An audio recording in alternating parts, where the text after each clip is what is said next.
guys, welcome to Armchair Explorer. My name's Aaron Miller. I'm a travel writer and your host. And I'm just going to do a really quick short intro before we get into today's episode. It's an older episode, one of my very first from about 5 years ago, so please do excuse some of the production. I did it myself, not one of our talented producers, so that's why, and I was learning as I go. But I'm a big believer in that. Just go for it. You'll figure it out. Anyway, none of that really matters because it's an amazing story. It features Dylan Thuras, who is the co-founder of Atlas Obscura. I love these guys. Check it out if you haven't. Atlas Obscura is all about showcasing travel curiosities and hidden wonders, things that you're definitely not going to find in a travel brochure, the kind of places you have to look for. But when you find them, you're going to want to tell all your friends about it when you get home. So the title of this episode is about Dylan's journey in search of South America's hidden wonders. And he finds some amazing ones, from the everlasting lightning storm, which does sound like something out of a Marvel movie, but it is real. It's in Venezuela. And also the Last Incan Bridge, a river the color of rainbows, and lots more fascinating and amazing and wondrous things like that. I also want to give a quick shout out to Atlas Obscura podcast listeners. Dylan and I are doing a bit of an ad swap for each other's shows, which is very kind of him because he gets way more downloads than me. So I wanted to put his episode top of the feed to find when you arrive. So welcome to the show. Thank you for coming. If you like travel and adventure, we're going to get on well. But enough of me for now because the adventure is about to begin. Are you ready? Let's go. The idea was like so many guidebooks were missing the things that we thought were interesting, right? So that might be an abandoned ruin or a outsider art project or a weird little museum that's like dedicated to wax anatomical figures, right? These things that when you see them, you're like, this is incredible. How is this not like the thing everyone's talking about? And so we wanted to kind of gather that stuff and just kind of broaden what gets to be considered like a worthy attraction, like the thing that you're going to actually leave, your trip saying that was the greatest, craziest, most interesting thing I did. And then I think as we did that, we realized really immediately, and part of this comes from my childhood. My parents took me on road trips all around the Midwest, which is where I'm from. We went to kind of normal places like Mount Rushmore, but we also went to like these classic Midwestern roadside things like the Corn Palace and Wall Drug. And there's a place in Wisconsin that I cite as like one of my Atlas places, like a very influential place called the House on the Rock, which is unbelievable, wild collection of all sorts of stuff. It's almost impossible to explain because it's just a singular location, but it has sculpture of a squid fighting a whale the size of the Statue of Liberty inside of this building. It has a hallway that looks like it goes on forever. It has the world's largest indoor carousel. It's just unbelievably wild, unique, artistic creation in the middle of kind of a small town Wisconsin. And so I think I'd always been really attracted to that kind of stuff. And the thing you realize is like that stuff can be really close at hand. The idea of what a wonder is has nothing to do really with its geographical location. We kind of always assume that the amazing things are going to be far away, that you have to travel halfway around the world. But there is so much so close to every person that has that kind of incredible story. And not all of them are as obvious as like a statue of a squid fighting a whale the size of the Statue of Liberty. Man, I have got to go and see that one day. And by the way, just for some fun, other weird Midwest attractions include the world's largest ball of twine, the world's largest glob of paint, the Spam Museum, the Nuclear Waste Adventure Trail, and a 42-foot tall UFO landing port. Because, can you imagine if finally a sentient interstellar intelligence made the unfathomably long journey across the stars to come and see us, and then we're like, you know what, Bob, there's nowhere to park. Let's just go somewhere else. No idea what they're drinking out there in the Midwest, but I want some. And for Dylan, those moments of childhood Midwestern road trip madness had a profound effect. They were the seeds of this groundbreaking idea that would later become a worldwide phenomenon. That was the start, but it really came into its own with, as should maybe be expected, a mystery. There was a blog on the internet called The Proceedings of the Athanasius Kircher Society. And it was this weird blog written anonymously, but I loved it. It covered kind of these esoteric wonders from history, sometimes places around the world. And it was really in line with the kind of stuff that I found myself writing about, gravitating towards. So at one point, this blog put up a post that said, basically, I want to put on an event. Who wants to help me plan this? And I wrote in and said, I really like what you do. I'm interested in helping you put this on. Josh was the anonymous author behind this blog. That's Josh Thuras. He's the co-founder of Atlas Obscura along with Dylan, and he's also who travels with Dylan through South America on this trip. And Athanasius Kircher, by the way, was a 17th century polymath responsible for such inventions as the cat piano, the speaking trumpet, and the vomiting statue. He was before his time. Can you imagine what YouTube would do with him if he was alive today? I'll be sharing all this craziness on my social media, so do check that out. Anyway, Josh and him got together and magic started happening. So we did this other project where we put on this real world night of kind of wonders. Real life Rain Man, a guy named Kim Peek, was there along with his father and did kind of feats of memory. This guy, Colonel Joe Kittinger, who for years held the world record for longest free fall. It's part of like early Air Force experiments. He jumped out of a plane. He was there to talk about that. We did this crazy recreation of a constructed language called Soul, which can be played on instruments or spoken through color. That is amazing. That sounds like the sort of thing that would land on a 42-foot UFO landing port in the middle of nowhere, Wisconsin. But I looked it up. It's real, and it was created by a 19th century French music teacher called Jean-Francois Soudre in an attempt to build a universal language out of music, which is very cool and very admirable. Anyway, the event was a huge success. They sold out the venue. It got written up in the New Yorker, and they realized they just really enjoyed working together and wanted to do more. And that's when the magic happened. We started talking about travel and kind of like why there wasn't a great travel resource for the kinds of things we were interested in. And so we came up with this project to create a user-generated guide to the world's hidden wonders, to all the things that sort of aren't covered in normal travel. People get caught in these like story loops, right?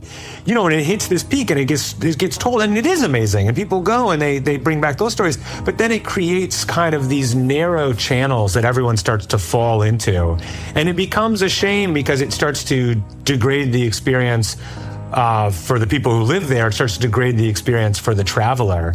And the thing is that the world is big and there is like a lot to explore. And so the more you can kind of create these alternate tributaries, these things that take people on different paths, I think the more magical the world becomes, the more choices people have, and kind of just, it helps tourism do something, I think, positive in the world, which is kind of distribute people to places they might not otherwise have gone and kind of disperse the negative impacts of tourism and also disperse the positive impacts of tourism. So Atlas Obscura started as a bit of fun, but it became about something far more important. It became about positive travel, because travel at its best can help empower communities and protect ecosystems. But it can also help us. It can inspire us to look beyond the obvious, to look for the world's hidden wonders, and yes, to go and look at giant statues of squids fighting whales. And when we do that, as we'll see, something else happens even more fundamental. It changes the way we see the world. But let's get to South America first. So Dylan and Josh did this huge party. They set up the website. Atlas Obscura was born, but they hadn't actually spent that much time together.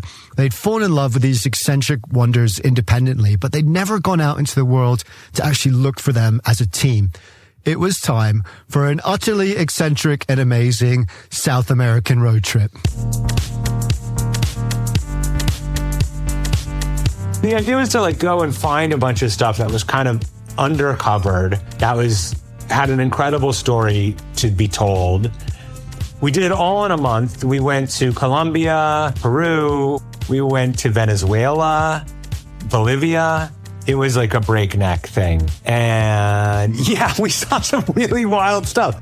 They did see some wild stuff, and that's because they went looking for things that were out of the ordinary, the crazy off-the-beaten-track stuff that no one else was interested in, the stuff that was glittering but in the shadows. They went looking for the hidden wonders of South America, and it was one epic ride. So the first big place we wanted to see was in Colombia. So we stopped by like the Cathedral of Salt, but we were really there to go to see the Caño Cristales, which is especially back then, still kind of in an uncertain political state. But it's this kind of famous river that turns these beautiful, incredible colors each season because of the underwater plant life that grows there, and they sort of turn pink and green and yellows. And so that involved like taking a little prop plane across Colombia and then like driving way out to kind of the middle of nowhere, what felt like the middle of nowhere. Nothing is the middle of nowhere because someone is everywhere. And then just journeying around this river and trying not to get caught out there during a storm and like get washed away, which kind of almost did happen. I remember at one point I was shooting these videos for this, so that was my role in the journalism, was producing videos. But I had like all my camera gear and my other stuff like on my head as we're like walking through these chest high rivers, basically trying to get back to camp before things got dicier, which we did, and it was fine. But that was a hasty retreat. I suppose if you're going to get washed away and drowned in a river, it might as well be the most beautiful one in the world, which it really is known as that. And it's also known as the river that ran away from paradise, which gives you an idea of the kind of color and spectacle of it. But while they were doing that, they came across something far crazier. We had heard that there were some villages and valleys in Colombia where kids still use this zip line system that was created by loggers in the 1950s, because there are these towns that like exist on these enormous rifts, these huge valleys where it takes 6 hours basically to walk down one side and up the other. But on either side is like the town and the school or things that people want to get between. So loggers basically made their own DIY zipline system. They like a couple of concrete blocks, steel cabling, your own homemade zip line equipment. You brought your own stuff. So you brought your little metal roller and your rope harness, which you just tied up yourself, and your brake, because if you didn't have a brake, you went flying into the other side. And we talked to some kids who basically like used it to get back and forth. I tried the zip line. It is a heck of a way to go back and forth to school. Oh my God. Can you imagine if that was your commute to school? Not the big yellow school bus, not the number 49 of your mum's car, a high-powered DIY zipline straight out of Willy Wonka meets the Jungle Book. It was wild. You go really fast. When you put on the brake at the end, there's smoke flying off of this little Y-shaped stick with a piece of metal in it that helps you. And, I think it's some combination of terrifying and like a failure of state infrastructure and like really, really exciting and delightful for a kid to think about. Okay, not Willy Wonka. This is more Bear Grylls. Can you survive the commute to school? And the answer is, if you're a kid, who cares? This is way too much fun. But actually, it is really dangerous. They're flying over a 1,200-foot abyss. And Dylan was, in the words of the article Josh wrote about it for Slate magazine afterwards, shaking and pale and seemed to be on the verge of vomiting. Small price to pay for getting to be, for just a few death-defying moments, a real-life Indiana Jones. And that wasn't the only indie moment of this trip either, but more on that later. Next up was Venezuela.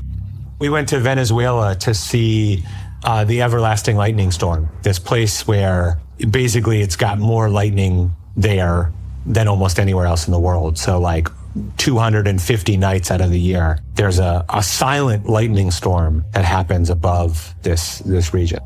The everlasting lightning storm. That just sounds so cool. It sounds like something more out of a Marvel movie than real life. And although they say lightning never strikes twice, here on Lake Maracaibo, That's a lie. This little inlet of the Caribbean Sea holds the Guinness World Record for the most lightning strikes per square kilometre, 250 a year on average, and they're happening all the time. Thousands of flashes an hour, 10 hours a night, 260 days a year.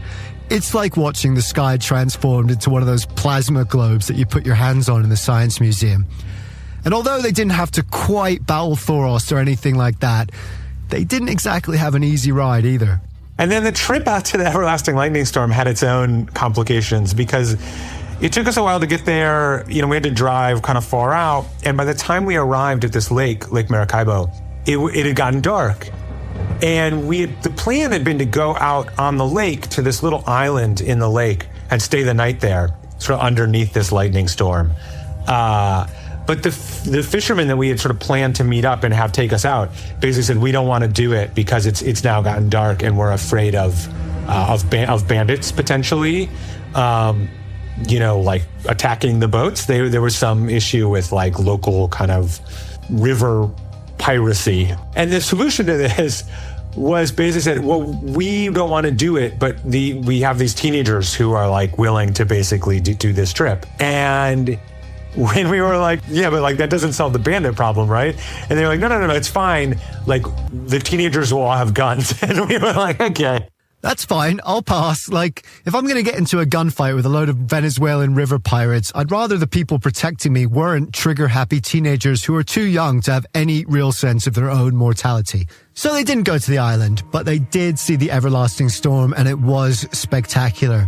It's estimated that about 1.2 million strikes hit the lake annually, making it by far the most electric place on the planet. Next up was Bolivia, which is an incredible country, home to the famous salt flats, of course, but also more Atlas Obscura type things, like the North Yungas Death Road, which makes walking on tight ropes seem overly safe. The Witches Market, something out of like a Hogwarts nightmare. And my favorite, Cholita Wrestling, where tough-as-nails ladies in top hats and dresses beat the living crap out of each other for real. I mean, crazy, all of it. But strangely amazing too.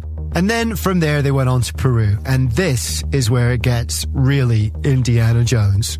Not far from Machu Picchu in the other direction is the Last Incan Bridge, which I think is like one of the greatest places in the world. Visually, it's like the quintessential Indiana Jones looking bridge. It's this hanging suspension bridge, and it is woven entirely out of this grass or kind of hay-like material that grows in the mountains. And sort of that in and of itself is spectacular. But the thing that really makes it special to me is that every year the local towns, the 4 local towns, basically come together and they cut down the old bridge, which starts to rot because it's really just made of grass and eventually, wears out. So the bridge sort of has a natural season and cycle. And they cut it down and they build a new bridge. They weave a new bridge together. They cut down all of this grass and spend basically a week, this big festival, weaving this grass into ropes and the ropes into these big sort of cables. And then, before they cut down the other bridge, they walk across it and string the main ropes. And so even though every year the bridge is new, it is this tie back to the Incan Empire, because this is how this bridge has been made every year since like the height of the Incan roadway system. And to sort of see this thing that's been this like maintained to generation after generation, recreated this spectacular piece of engineering, frankly. I mean, it's a real unbelievable feat of engineering. When the Europeans arrived and saw it, they were terrified to cross it because they hadn't really seen suspension bridges like this. And it was the largest single span bridge, in the world. So this idea of crossing this swinging rope bridge was just absolutely horrifying to these, early conquistadors. But the bridges are incredibly strong. I mean, they can hold 50 people. There are these real feats of fiber engineering, which is obviously part of what the Incan Empire really was built around. So I just think it's incredible. The Incans are incredible. At its peak, their empire stretched from the capital Cusco in southern Peru across the western edge of the Andes from Colombia in the north through Ecuador, Bolivia, and Chile to the tip of Argentina in the south. They flourished for little more than a century, but in that brief flash, they managed to construct a road network of more than 14,000 miles, subjugate over 10 million people speaking more than 30 different languages, and became the largest civilization of its time anywhere in the world. And they were damn good at building things too. But all of that's just background. I know what you're really thinking. Did he cross it? Damn right he did. That was the first thing we did. We went back and forth across that thing, and it was towards the end of its cycle, so it was a little bit dodgy because what happens is it starts to slant and shift, and all the little sticks that make up the walkway of the bridge start to kind of slide in it. So, you know, it's like I've got great video footage of walking across that bridge, and whenever I need to try and show my adventurous bona fides, that's my go-to. Indie, eat your heart out. And by the way, I will put up videos of all this stuff on the webpage and social media. So if you want to see Dylan wobbling across this crazy bridge, holding on very, very tightly, do go and check that out. So after the Incan Bridge, they did a lot of other cool stuff. They visited Calap, a vast ruined fortress known as the Machu Picchu of the north. They went hunting for giant snakes in the Amazon. But the highlight was Gocta Falls. The story we wanted to tell about Gocta was that until 2006, no one had heard of Gocta or was traveling to it. Like no one. The waterfall had this kind of bad reputation or superstitious reputation, right? There was this idea, apparently someone disappeared or died at the base of the waterfall. And it created this idea that there was kind of like an evil spirit or an evil mermaid at the bottom of these falls.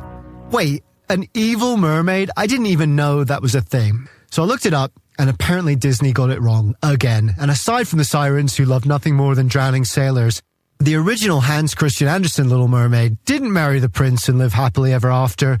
Actually, she stabbed him in the heart and bathed in his blood before disintegrating into sea foam. So yeah, it's a thing. And yeah, the locals were understandably worried about stepping on her toes, or fins, or whatever. So they didn't go there at all. They ignored it.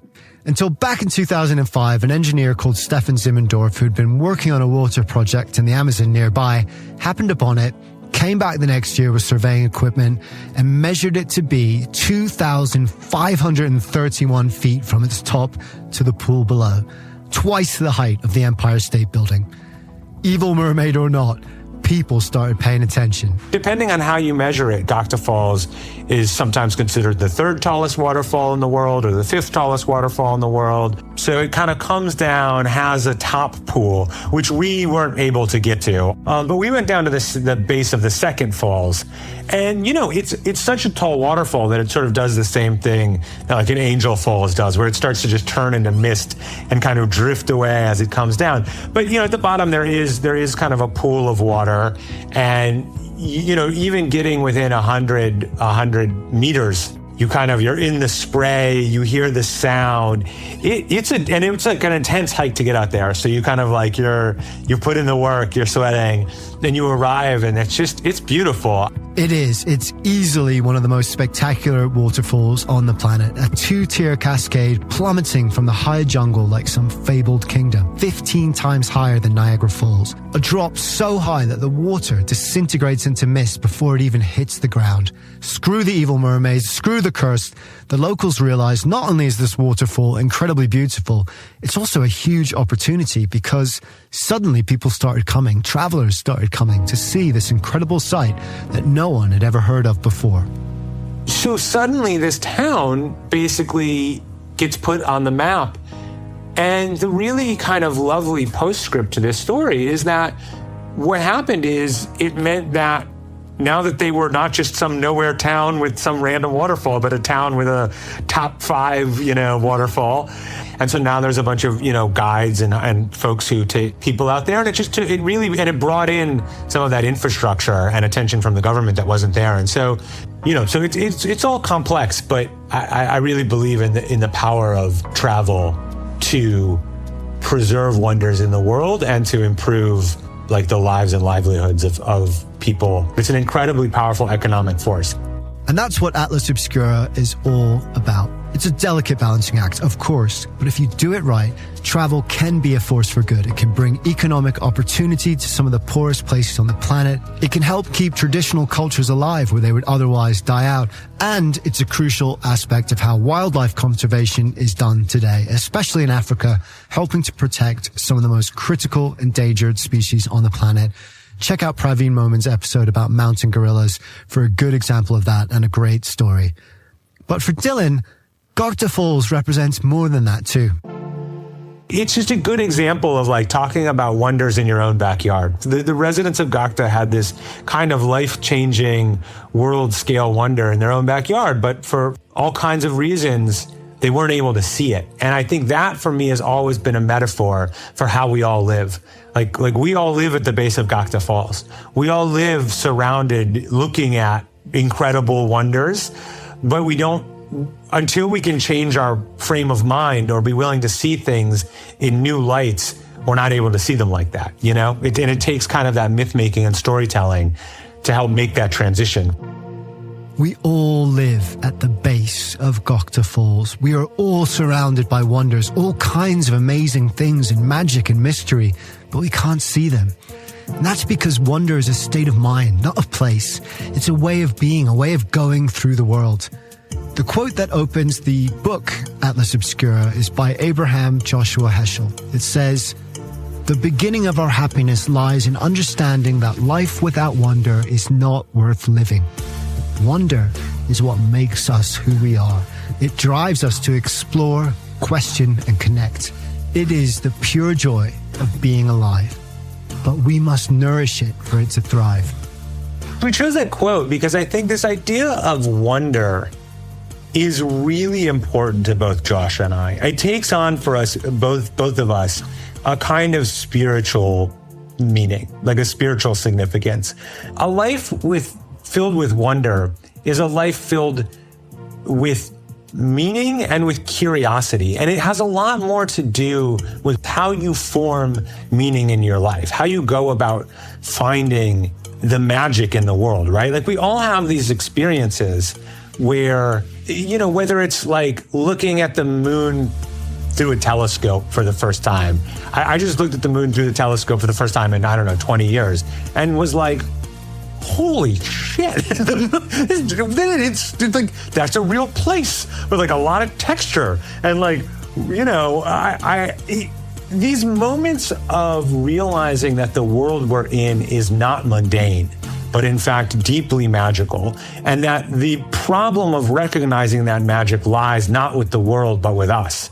And it is our job to turn ourselves into vessels of recognizing that magic. And that's where sort of talking about the storytelling that you do to yourself comes in. It's finding ways to engage with that beauty, that magic, that wonder is what being a traveler is. It is what being, I think, someone who takes a lot of joy in the world is. And so, you know, I mean, it sounds a little bit harsh, but I guess to say a life without wonder is to say it's a life without meaning. It's a life without kind of the belief in the transformative beauty of this like world we all live on and share. And so, yeah, it holds very deep for both Josh and I. And I think it's what we kind of hope to find when we go traveling, you know, just to engage with what makes it wondrous.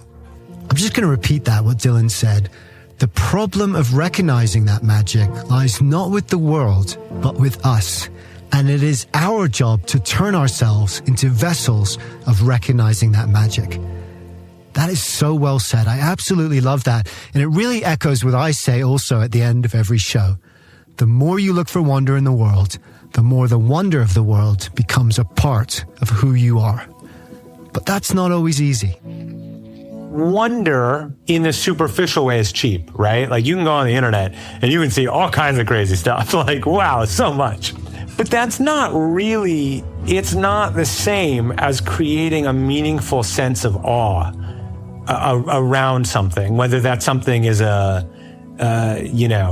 some aspect of nature, the natural world, or science, something, the wonder of the cosmos. Real wonder comes from deep contemplation.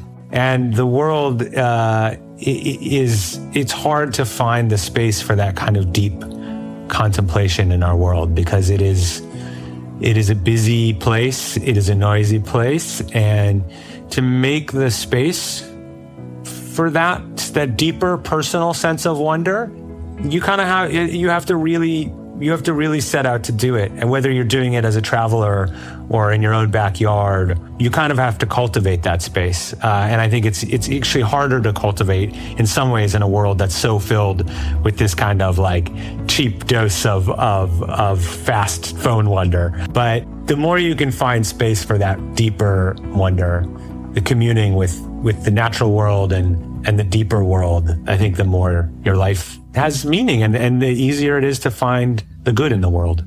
What was once our birthright has become a weekend luxury. Modern life, that relentless drive towards success when every second is filled with information, when the stars are replaced with TVs and mountains are seen only through computer screens, has swelled our egos and diminished our world. But the good news is, and what this quest was really all about, is that wonder is inside us every time we look in awe at the world and realize that we are a part of that world too. Thank you, Dylan. Thank you for taking us on this quest, this amazing journey to discover the hidden wonders of South America. And thank you for all the work you do. Atlas Obscura is an incredible website and book, and I urge you to go and check it out. Just head over to atlasobscura.com and follow their social media at Atlas Obscura. Finally, I just want to say thank you to all you guys. Thank you for listening. Thank you for helping to spread this message of love for the outdoors and unity and positivity. Thank you for being a part of this community. Your support really does mean the world to me. Now, I usually end with that catchphrase. I've mentioned it a couple of times already in the show.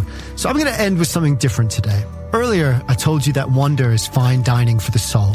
So my advice to you is explore, dream, and feed your spirit well. Dare to be truly alive.